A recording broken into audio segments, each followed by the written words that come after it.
ओम शांति। हाणे असां बाबा खे यादि कंदासीं। मां आत्मा प्रकृति जे विच में वेठी आहियां। निराकार रूप में बाबा खे यादि करो। मन में कोई भी ॻाल्हि हुजेव बाबा खे ॿुधाए छॾियो।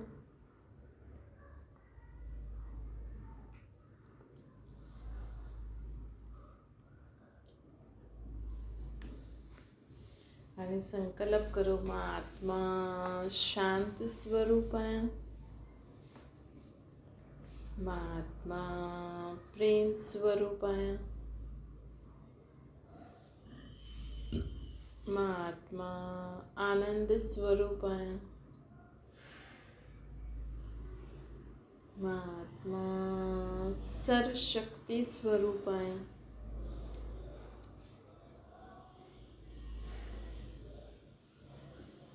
सदा सुठो सोचण वारी मुंहिंजो शरीर हिकदमि निरोगी आहे। ओम शांति। अॼु मिठा मिठा श्री बाबा चवनि था, मीठी मीठी ॿार, हिकु परमात्मा खे पंहिंजो संसार ठाहियो। मतिलबु चईंदा आहिनि न, सभु कुझु तुंहिंजो। त जॾहिं असां सभु कुझु तुंहिंजो सम्झी करे हलंदासीं, ॾिसो मुंहिंजो सम्झण सां छा ईंदो आहे, गुस्सो ईंदो आहे, अभिमान ईंदो आहे। अगरि मुंहिंजी कंहिं चीज़ खे गड़बड़ कयो या मुंहिंजी चीज़ ॾाढी सुठी हूंदी, गड़बड़ कयो त गुस्सो ईंदो। ऐं कीअं अगरि उनखे ख़राबु कयो त असांखे गुस्सो ईंदो न। ऐं सुठी हूंदी त अभिमान बि ईंदो। त मुंहिंजो चइण सां छा थींदो आहे, अभिमान बि ईंदो आहे, क्रोध बि ईंदो आहे।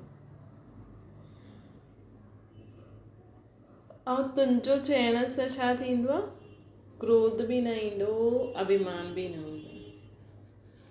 अगरि तुंहिंजे ॿार हीअं कयईं त असांखे हुनजे मथां क्रोध न ईंदो।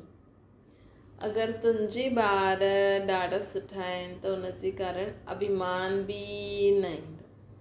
त बाबा असांखे चवनि था कि सदा जीवन में यादि रखो कि सभु कुझु ई भॻवान जो आहे। त न अभिमान ईंदो, न असांखे कॾहिं क्रोध ईंदो कि ईअं छो थो करे, हिन ईअं छो कई। त अॼु बाबा असांखे चवनि था कि जीवन में असांखे सदा इहे यादि रखिणो खपे कि कर्म बंधननि खां मुक्त थियण लाइ असांखे बाबा जी यादि में रही करे, बाबा जो ई सम्झी करे सभु कुझु हलणो आहे। त ई असांखे क्रोध बि न ईंदो ऐं अभिमान बि न ईंदो। ॿियो बाबा अॼु असांखे चवनि था कि जीवन में असांखे सदा ई ज्ञान, सदा ई पंहिंजे जीवन में मस्तु रहणो।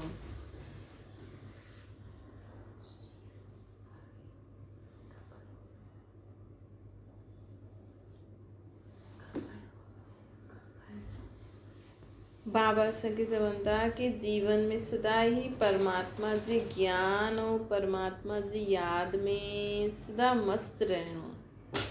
परमात्मा जे ज्ञान ऐं हुन जी यादि में मस्तु रहण सां छा थींदो कि असांखे पंहिंजे जीवन में कोई बि ॻाल्हि ईंदी, लेकिन असां ऑलरेडी भॻवान जी यादि ऐं भॻवान जे ज्ञान में मस्तु आहियूं न, त असांखे कंहिं बि ॻाल्हि में हलचल न ईंदी। छो कि अगरि कोई किथे कंहिंजो दिमाग़ु हूंदो आहे त साम्हूं कुझु बि थिए हुनखे नज़र ई न ईंदो, हुनखे कोई फ़र्क़ु ई न पवंदो। छो कि हुनजे दिमाग़ में उहो ई ॻाल्हियूं हलंदी रहंदियूं। त ईअं ई बाबा बि असांखे चवनि था कि जीवन में असांखे सदा ई परमात्म ज्ञान ऐं परमात्मा जी यादि में मस्तु रहंदासीं त जीवन में कॾहिं बि असांखे कंहिं ॻाल्हि जे कारण तकलीफ़ न थींदी। ॻाल्हि ईंदी बि, लेकिन असां हुनखे पार करे वठंदासीं। ॿियो बाबा असांखे चवनि था कि असांखे सदा यादि रहे कि हिन समय मनुष्य आत्मा जी बुद्धि छा थी वई आहे, पत्थर बुद्धि थी वई आहे। माण्हुनि जे जीवन में सम्झ जेकी आहे न उहो हिकदमि ना जे बराबरि थी वई आहे। जीअं त तालो लॻल आहे बुद्धि खे, है न। हिन समय सभिनि जी बुद्धि खे तालो लॻल आहे, त बुद्धि में तालो जेको लॻल आहे उहो केरु खोलंदो अची करे? उहो भॻवान जी यादि सां ई खुलंदो आहे। भॻवान जे ज्ञान सां ई उहो बुद्धि में जो तालो लॻल आहे उहो खुलंदो आहे सभु। ॿियो बाबा असांखे चवनि था कि जीवन में असांखे सदा इहे यादि रखिणो खपे कि असां आत्मा आहियूं। पहिरियों परम धाम में रहंदा हुआसीं, ऐं असां आत्मा आहियूं न। जीअं बैटरी खे चार्ज कबो आहे न, अगरि जो चीज़ बैटरी सां हलंदी आहे त बैटरी डिस्चार्ज थी वेंदी, त पोइ हुनखे वापसि चार्ज करिणो पवंदो आहे, है न। त ईअं ई बैटरी, आत्मा रूपी बैटरी जो डिस्चार्ज थी वई आहे। असां चऊं था न असां में हाणे शक्ति न आहे, गुण न आहे। हे भॻवानु असांखे शक्ति ॾे, गुण ॾे, सम्झ ॾे। त बाबा चवनि था कि असांजी आत्मा रूपी बैटरी हाणे डिस्चार्ज थी वई आहे, मतिलबु हुन में गुण शक्तियूं ख़तमु थी आहे। त उहो कीअं भरिजंदी बैटरी? परमात्मा जी यादि में, बाबा जी यादि में रही करे ई असांजी आत्मा रूपी बैटरी भरिजंदी आहे। असांजी आत्मा वरी खां परमात्मा खे यादि करे ओड़ा गुण, ओड़ा संस्कार स्वयं में धारण करे, तॾहिं चईंदासीं असांजी आत्मा रूपी बैटरी चार्ज आहे, है न। कंहिंमें कोई गुण आहे, कोई शक्ति आहे, कोई विशेषता आहिनि त माण्हू चवंदा आहिनि इहे सुठो आहे, सभई सुठा आहिनि। लेकिन हुन में कहिड़ो ॿियो गुण आहे, हुन में कहिड़ो ॿियो गुण आहे? या कोई आत्मा ॾाढे समय खां जनम मरण जे चक्कर में ईंदी आहे त हुनजा गुण, हुनजो शक्तियूं ख़तमु थींदा वेंदा आहिनि। त उहो जॾहिं भॻवान खे यादि करे, विधि पूर्वक ख़ुदि खे आत्मा सम्झी परमात्मा खे यादि करे, तॾहिं ई उहो गुण ऐं शक्तियूं वापसि हुन में भरिजंदा वेंदा आहिनि। ॿियो बाबा असांखे छा करिणो आहे? भॻवान खे यादि करण सां छा थींदो आहे? असांजी आत्मा में गुण शक्तियूं भरिजंदा वेंदा आहिनि। ॿियो बाबा असांखे चवनि था कि इहा आहे हाणे कलयुगी पतित मनुष्य। ॾिसो, हिकु हूंदो आहे मनुष्य, हिकु हूंदो आहे देवता। मनुष्य केरु हूंदो आहे? जंहिंमें आसुरी अवगुण हुजनि, विकार हुजनि। मतिलबु द्वापर कलयुग में ॾिसो, अॼु ॾिसो देवता जो बि शरीर आहे, हुनजी बि 2 अखियूं, 2 कन, 1 नक, 1 मुंहुं आहे, त इंसान जहिड़ो ई न उहो बि। देवी देवताउनि जा हाणे न, श्री कृष्ण खे ॾिसो त हुनजो जहिड़ो शरीर आहे, असांजो बि शरीर आहे। सिर्फ़ु फ़र्क़ु छा आहे कि उनजो शरीर सतो प्रधान तत्वनि सां ठहियलु आहे ऐं असांजो शरीर तमो प्रधान तत्वनि सां ठहियलु आहे। मतिलबु असांजो शरीर जेको आहे उहो विकार बुराई सां ठहियलु आहे, विकारनि सां ठहियलु आहे न, विकारनि सां, मतिलबु विकार सां ठहियलु आहे, गंदगी सां ठहियलु आहे। ऐं कृष्ण जो शरीर न योग बल, आत्मा जी शक्ति सां ठहियलु आहे। कृष्ण जी आत्मा में दैवी गुण आहिनि, असांजी आत्मा में विकार आहिनि। सिर्फ़ु फ़र्क़ु एतिरो ई आहे। बाक़ी जीअं इंसानु हूंदो आहे, जीअं शरीर जी जो बनावट आहे, भई कंहिंजो शरीर गोरो आहे, कारो आहे, लेकिन आहे त शरीर उहो ई, 2 अखियूं, 2 कन, 1 नक, 1 मुंहुं आहे त उहो ई न, बसि गोरो ऐं कारो आहे न। त उहो ई बाबा असांखे चवनि था कि जीवन में असांखे सदा यादि रखिणो आहे कि जंहिंजो शरीर विकार सां पैदा थींदो आहे, जंहिंजी आत्मा में अवगुण हूंदा आहिनि, विकार बुरायूं हूंदियूं आहिनि, उनखे मनुष्य चइबो। ऐं जंहिं आत्मा में दैवी गुण हूंदा आहिनि उन्हनि खे, ऐं जंहिंजो शरीर बि शुद्ध हूंदो आहे, उनखे देवता चइबो, है न। त जीअं ॾिसो, हिते बि अगरि कंहिं माण्हू में सहन शक्ति आहे, कंहिंमें समाइण जी शक्ति आहे, कोई आत्मा ॾाढो सुठी रीति हले थी जीवन में, है न, त हुनखे छा चईंदा आहिनि, इहे त जीअं देवता आहे, चईंदा आहिनि इहे त जीअं देवता आहे।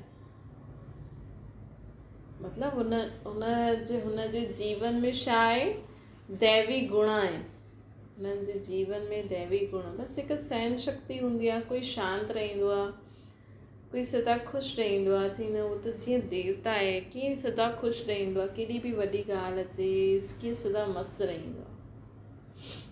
त देवी देवता ठहिण लाइ छा करिणो पवंदो, बसि पंहिंजे अंदरि इहे गुण ऐं शक्तियूं हुजणी खपनि आत्मा में, जो कि असांजे अंदरि आहिनि। लेकिन अॼु माण्हू आहे न थोरो बि सहन करे हले थो न त ॾाढी वॾी ॻाल्हि थो सम्झो कि मां एॾो सहन करे हलां थी। अरे थोरो सो असां में त केतिरी शक्ति हुई, हाणे त माण्हू कुझु बि सहन नथो करे थो। अॼुकल्ह माण्हू छा थो करे, कुझु बि नथो करे। तव्हां ई ॾिसो था सुबुह खां हाणे ताईं छा कयो न, सभु कमु त थी वेंदो आहे। कंहिंजे घर मायूं लॻल हूंदियूं आहिनि, कंहिंजे घर न लॻल हूंदियूं आहिनि, पर अगरि असां शांती सां सोचूं, पहिरों जेतिरो माण्हू कमु कंदो हुयो ओतिरो त अॼुकल्ह कोई बि नथो करे, हा। त पोइ शरीरनि में बि शक्ति ख़तम थी थींदी वञे, त आत्मा में बि शक्ति ख़तम थी थींदी वञे। ऐं भॻवान खे माण्हू विधिपूर्वक यादि नथो करे थो त बसि नाम मात्र, त शक्ति काथां अचे। रोटी बि खाए थो, केरु इंसान शांति सां, प्रेम सां, ख़ुशी ख़ुशी सां रोटी खाईंदो हेल्दी। पिज़्ज़ा बर्गर ॾियो त माण्हू ॾाढी ख़ुशी सां खाईंदा न। जेका रोटी हूंदी आहे, दाल चांवर सब्जी फुल्को सलाद फ्रूट, केरु इंसान ख़ुशी चीज़ियूं वेही खाए थो। ऐं कहिड़ो इंसान, घर में कहिड़ो इंसान या ॿाहिरि बि शुद्ध भाव सां केरु थो खाए, है न। अॼु ॿाहिरां वारा बि भले ई ॿाहिरां वारनि जा ठेला ख़ाली थी वेंदा, माण्हू एॾो सुठो ठाहींदा ऐं हिन भाव सां ठाहींदा कि सभु खाई वञनि। लेकिन हुनजे मन में बि छा हूंदो कि मुंहिंजी कमाई थिए, पैसो अचे। हुनजे मन में इहो थोरी हूंदो कि इहे सभु खाई करे हिननि जो शरीर बि तंदुरुस्त रहे, है न। त न कमाइण वारो ख़ुशी सां कमाए, न ठाहिण वारो ख़ुशी सां ठाहे, न खाइण वारो ख़ुशी सां खाए। मतिलबु जीवन जो महत्व छा आहे अॼुकल्ह? जीवन मतिलबु तव्हांखे छा खपे जीवन में? अगरि तव्हां चईंदा न असां कुझु बि न खपे, सभु आहे, पोइ माण्हू ख़ुशि छो न आहे, मन शांति छो न आहे? जीवन में उहो ख़ुशी, उहो शांती, उहो सुकून, उहो संतुष्टता छो न आहे? छा तकलीफ़ आहे माण्हुनि खे? त चईंदा कोई तकलीफ़ न आहे। लेकिन पोइ तव्हां भॻवान खे छो था यादि करो? छो चईंदा आहिनि न, दुख में ई सिमरन कंदा आहिनि। भॻवान खे यादि कॾहिं कंदो आहे इंसान? दुख में। जॾहिं तव्हांखे कोई दुख न आहे त तव्हां भॻवान खे छो था यादि करो? तव्हां सुख आहियो, ख़ुशि आहियो, संतुष्ट आहियो, तव्हांखे जीवन में कोई तकलीफ़ न आहे, पोइ तव्हां भॻवान खे छो था यादि करो? पोइ कॾहिं तव्हांखे क्रोध छो थो अची वञे? कॾहिं तव्हां उदास छो था थी वञो? रड़ियूं छो था करो? भॻवान खे एॾो ज़ोर सां रड़ियूं छो था करे सॾु करो? न, अगरि तव्हांखां कोई पुछे तव्हांखे कोई दुख परेशानी आहे, तव्हां सोचो सभु ठीकु आहे, असांजे घर त सभु ठीकु आहे। पोइ भॻवान खे रड़ियूं करे छो था सॾु करो? उनखे बि वीचारे खे वेहण ॾियो न शांती सां, है न। अगरि असांजे जीवन में दुख परेशानी न आहे त भॻवान खे बि मथे शांती सां वेहण ॾियो। हुनखे छो था सुबुह जो एॾो ठंड में रड़ियूं करे सॾु था करो? वरी हर सेकंड कोई न कोई यादि कंदो ई आहे। छो जी भले तव्हां सोचो असां दुखी न आहियूं, असां परेशान न आहियूं, लेकिन दुनिया में ॿिया माण्हू त परेशान आहिनि, ॿिया माण्हू त दुखी आहिनि। चलो तव्हांखे पंहिंजे कारण दुख न आहे, लेकिन तव्हांखे ॿिए जे कारण दुख आहे जीवन में। त अगरि ॿिए जे कारण बि दुख आहे त दुख जी दुनिया त थी न। त असांखे भॻवान खे यादि करण सां छा थींदो आहे, दुख बि दूरि थी वेंदो आहे। लेकिन कई माण्हू जा दुख दूरि नथा थियनि, त असांखे उन्हनि खे न सहयोग ॾियणो खपे, है न। अगरि तव्हांजे जीवन में दुख न आहे त तव्हां छा करो, हुनखे सहयोग ॾियो। जेको दुखी आहे न, सहयोग कीअं ॾियो, पैसनि जो सहयोग न, अगरि पैसा अथव त ॾियो, चीजूं अथव त ॾियो, न त उन्हनि खे सहयोग कीअं ॾियणो आहे, उन्हनि जे लाइ सुठो सोचो, उन्हनि जे लाइ प्रार्थना करो, उन्हनि जे लाइ अरदास करो, उन्हनि जे लाइ भॻवान खे यादि करे उन्हनि जे दुख दूरि करण जे लाइ भॻवान खे चओ, उन्हनि खे शक्ति मिले। ईअं भॻवान खे यादि करो ताकी उन्हनि खे शक्ति मिले, उन्हनि जा बि दुख दूरि थी वञनि, है न। त सिर्फ़ु असांखे पंहिंजे लाइ ई भॻवान खे न यादि करिणो आहे। अगरि तव्हांखे कोई जीवन में दुख परेशानी न आहे, तव्हां जीवन में सदा ख़ुशि रहंदा आहियो, संतुष्ट रहंदा आहियो, त ॿिए जे कारण त दुनिया में दुख आहे न अॼु, है न। ॿिया माण्हू त दुखी आहिनि, असां त चईंदासीं असां त फ्री आहियूं, लेकिन ॿिया माण्हू त दुखी आहिनि, दुख जे कारण कुझु करे बि नथा पाइनि, कुझु सम्झ में ई न ईंदो आहे न। त इन करे बाबा असांखे चवनि था कि जीवन में अगरि असांखे सदा यादि रखिणो आहे कि अगरि मूंखे दुख न आहे त मूंखे बाबा खे यादि करे ॿियनि जा दुख दूरि कराइणा आहिनि। ॿियो बाबा असांखे चवनि था कि असांखे पंहिंजे जीवन में सदा इहे यादि रखिणो आहे कि आत्मा ई पतित, आत्मा ई पावन ठहींदी है। कई माण्हू सोचता आहिनि शरीर सां शरीर खे सनानु कराईंदा आहिनि। कई धार्मिक स्थान हूंदा आहिनि न, जाते कुंड ठहियल हूंदो आहे, हुते सनानु करण जो महत्व हूंदो हूंदा आहिनि न। कई काथे गंगा जी ते के हिंदू जा कुझु गंगा, ईअं केॾी सारी नदियूं आहिनि, हुन में सनानु कंदा। या हर धर्म में बि पंहिंजो पंहिंजो हूंदो आहे सनान जो सिस्टम, लेकिन पाप केतिरे था लॻनि, है न। कोई माण्हू चईंदा ये नारियल पाणी पी, ये तांबे जी बोटल में पाणी पी, या ये हिन में पाणी पी त पेट साफ़ थी वेंदो अंदरां, है न। अंदरां शरीर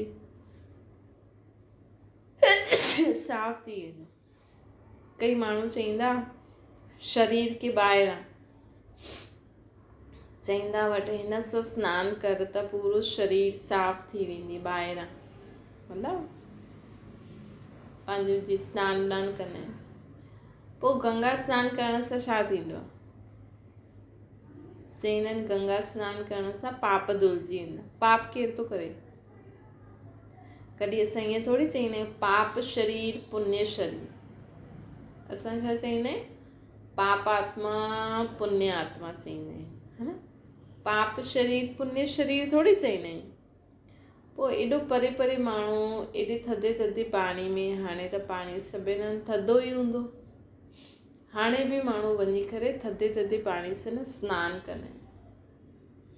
ऐं जॾहिं बि भॻवान जो बि नाम जपणो हूंदो न त ख़ासि करे थधे पाणी सां सनानु कंदा आहिनि। लेकिन सनानु करण सां छा थींदो, केतिरे पाप लॻे आहिनि। माण्हू चवंदा पाप धुलिजी वेंदा आहिनि, लेकिन पाप त आत्मा ते लॻियो आहे न, पाप शरीर ते थोरी लॻियो आहे। त आत्मा खे कीअं धोऊं, पाप आत्मा सां पुण्य आत्मा कीअं थिए? हुन जे लाइ असांखे परमात्मा खे यादि करणो पवंदो। आत्मा जो बि परमात्मा आहे न। पाणी त तत्व आहे, है न। पाणी पीअण सां अंदरां जो शरीर साफ़ थी वेंदो, पाणी सां ॿाहिरां शरीर खे सनानु कराइण सां शरीर जी गंदगी ख़तमु थी वेंदी। साबुण बि लॻायो, पोइ सनानु करणु माण्हू चवनि गंगा जी में सनानु करणु या किथे बि त पाणी त वैसे ई उहो ई हूंदो न। ॿियो ई माण्हू चवंदा आहिनि कि तीर्थ करे आया आहियूं, मेरा थी आया आहियूं, पोइ घर में अची करे सुठी रीति साबुण वाबुण सां सनानु कंदा। त असली में मतिलबु छा आहे कि असांखे पंहिंजी आत्मा खे सनानु कराइणो। लेकिन छो जी पाप त आत्मा ते चढ़े थो न, है न। कंहिं अगरि जन्म वरितो त चवंदा आहिनि अरे इहा आत्मा अलाए कहिड़ा कर्म करे आई आहे मूं वटि, है न। त शरीर त हाणे नयो मिलियो आहे हुनखे, शरीर त हुनखे हाणे नयो मिलियो आहे न। हुनजी आत्मा पिछले जन्म में जो बि पाप पुण्य कर्म कई, हुनजी आत्मा ते जो बि लेप शेप चढ़ियो, हुन अनुसार उहा आत्मा हुन शरीर में ईंदी। त आत्मा सां गॾु पाप बि ईंदा आहिनि त पुण्य बि ईंदा आहिनि। हुनजा पाप कर्म बि ईंदा आहिनि त पुण्य कर्म बि ईंदा आहिनि। पोइ जॾहिं आत्मा शरीर सां गॾु निकिरंदी आहे गर्भ खां ॿाहिरि, त गर्भ में थोरा थोरा हुनजा पाप धुलिजी वेंदा आहिनि, छो जो उहा अंदरि सजा खाईंदी आहे न। त आत्मा खे पापनि सां मुक्त करण जो उपाय आहे या त सजा खायो या भॻवान खे यादि करो, है न। जेतिरो असां भॻवान खे यादि कंदा आहियूं ओतिरो असांजी आत्मा धुलिजंदी वेंदी आहे, आत्मा में साफ़ सफ़ाई थींदी वेंदी आहे। कॾहिं कॾहिं थींदो आहे न, माण्हू जेतिरो भॻवान जो नाम जपंदो आहे न ओतिरो हुनखे दुख ईंदो आहे। त इहो छो ईंदो आहे? छो कि असांजी आत्मा जी साफ़ सफ़ाई थींदी आहे। जीअं जीअं असां भॻवान खे यादि कंदा आहियूं न, असांजी आत्मा स्वच्छ थींदी वेंदी आहे। मतिलबु असांजी आत्मा में जो बि पाकी आहे, उहो पाप करण जा दाग हूंदा आहिनि, उहो मिटजंदा वेंदा आहिनि, त उहो ॿाहिरि ईंदा वेंदा आहिनि। त असांखे कॾहिं शरीर में तकलीफ़, कॾहिं देह जे संबंधनि सां तकलीफ़, कॾहिं देह जे संबंधित पदार्थ, वस्तु, वैभव, धन संपत्ति, इन्हनि जे कारण तकलीफ़ थींदी ई रहंदी आहे, है न। छो जी मां अॼु असां भॻवान खे यादि करे विधि पूर्वक असां जेतिरो भॻवान खे यादि करूं था ओतिरो असांजी आत्मा में मैल निकिरंदी थी वञे। मैल निकिरंदी मतिलबु पिछले जन्मनि जा किया हुआ पापनि जो बोझ उहो ख़तमु थो थींदो वञे। त भक्ति खां पोइ बि माण्हुनि जे जीवन में दुख अचे थो त इहे बि सम्झो कि असांजा पाप धुलिजनि था, है न। इहे बि सम्झो असांजा पाप धुलिजनि था, जंहिंजे कारण मूंखे दुख परेशानी आयो आहे। हिन करे ज़्यादा भॻवान जो नाम बि आहे न सोचे सम्झी वठो, छो कि जेतिरो तव्हां भॻवान जो नाम वठंदा न ओतिरो तव्हांजी आत्मा जी साफ़ सफ़ाई थींदी वेंदी, ओतिरो तव्हांजा किए हुए पापनि जो परिणाम तव्हांजे जीवन में ईंदो वेंदो। त जीवन में कॾहिं बि ज़्यादा दुख अचे न, ज़्यादा परेशानी, त ॿियो ई भॻवान खे यादि कंदा करो। माण्हू छा कंदा आहिनि कि भॻवान खे यादि कंदा आहिनि त जीवन में आत्मा जी साफ़ सफ़ाई थींदी आहे त कचिरो ॿाहिरि ईंदो ई सही। लेकिन अगरि असां झाड़ू कढणु विच में बंदि कयो त फैली वेंदो, है न। सम्झो असां झाड़ू था कढूं ऐं सोचो अरे हेॾो कचिरो थो निकिरे, चलो थोरी देरि पोइ थी कढां, ऐं हवा आई त फैलाए वई त, या कोई माण्हू आयो त फैलाए वियो त वरी पूरो फैलिजी वेंदो, वरी करिणो पवंदो। त उअं ई जीअं असां भॻवान खे यादि कंदा आहियूं त असांजी आत्मा शुद्ध थींदी वेंदी आहे। लेकिन अगरि असां जे जीवन में कोई परिस्थिति अचे ऐं असां सोचो अरे मां त भॻवान खे एॾो मञियो, एॾा भक्ति कई, पोइ बि मुंहिंजे जीवन में एॾो दुख थो अचे, त भॻवान कुझु न आहे, छॾेसि, कल्ह खां टिकाणे न वेंदो, कल्ह खां पाठ पूजा न कंदो। वैसे त भॻवानु मथे रहंदो आहे, लेकिन तव्हां जे बि तरीक़े सां भॻवान खे यादि करो था तव्हांजे जीवन में दुख वधनि था त तव्हां सोचंदो अरे मां त नथी, अलाए उल्टो असरु त नथो थिए, न मां नथी करां। लेकिन इहे असांखे सम्झणो खपे, हिन जो मतिलबु कि असां सचे मन सां भॻवान खे यादि था करूं। अगरि जीवन में परेशानी अचे थी न भॻवान खे यादि करण खां पोइ, मतिलबु असांजो मन भॻवान सां जुड़े थो, असांजी साफ़ सफ़ाई थिए थी आत्मा जी, जंहिंजे कारण असां आत्मा जूं शुद्ध था थींदा आहियूं। त ॿियो ई भॻवान खे यादि करे पंहिंजी आत्मा जी पूरी साफ़ सफ़ाई कंदा करूं। त इहे ॾिसो, पाणी सां सनानु करण सां कुझु न थींदो, परमात्मा जी यादि सां ई आत्मा पावन थींदी आहे। अच्छा मीठी मीठी सिकी लधे ॿारनि प्रति माता पिता बाप दादा जो यादि प्यार ऐं गुड मॉर्निंग। रूहानी बाप जी सभिनि रूहानी ॿारनि खे नमस्ते। असांजी बि रूहानी माता पिता बाप दादा खे यादि प्यार गुड मॉर्निंग ऐं नमस्ते। वरदान: हिकु बाप खे पंहिंजो संसार ठाहे करे सदा हिक जे आकर्षण में रहण वारा कर्म बंधन मुक्त रहो। बाबा चवनि था सदा हिन ई अनुभव में रहियो कि हिकु बाप ॿियो न कोई, है न। बसि इहे यादि रखो, हिकु परमात्मा पीउ मुंहिंजो, ॿियो न कोई। त तव्हांखे कोई बि चीज़ आकर्षण न कंदी, ऐं कॾहिं बि कंहिंखे बि मुंहिंजो न चओ, न मुंहिंजो शरीर, न मुंहिंजो देह जा संबंधी, सभु परमात्मा जा आहिनि। शरीर जेतिरो तव्हां सभु कुझु भॻवान जा सम्झंदव न, ओतिरो तव्हां सभु कुझु कार्य कंदे हुए बि बंधन मुक्त हूंदव, अभिमान सां मुक्त ईंदव, मुक्त थी वेंदव। ऐं जॾहिं तव्हां भॻवान जो सम्झी करे यूज़ कंदव त न त तव्हांखे कॾहिं क्रोध ईंदो, न अभिमान ईंदो, छो जो मुंहिंजो कुझु आहे ई न, त क्रोध ईंदो ई न, अभिमान ईंदो ई न। स्लोगन आहे: महान आत्मा उहा आहे जंहिंजी दृष्टि वृत्ति बेहद जी आहे। महान आत्मा केरु हूंदी आहे? जंहिंजी दृष्टि ऐं वृत्ति सर्व जे लाइ सुठी हुजे। अच्छा, ओम शांति। बाबा खे यादि करो।